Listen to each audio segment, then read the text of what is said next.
I'm Joe from Grand Brass Lamp Parts, and you're watching Lighting Television. Reducers and thread adapters.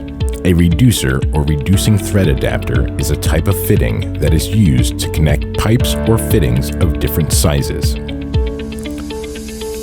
It is designed to reduce the size of one end of the adapter to match the size of a smaller pipe or fitting, while the other end remains the same size as the larger pipe or fitting. The reducing thread adapter has external and internal threads, allowing it to connect to other threaded components.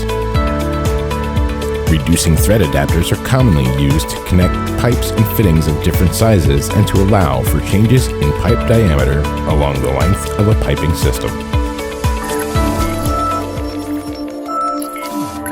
Please visit us on the web at www.grandbrass.com. And to keep up to date with all the latest news and products that Grand Brass has to offer, like us on Facebook and check us out on Twitter at Grand Brass.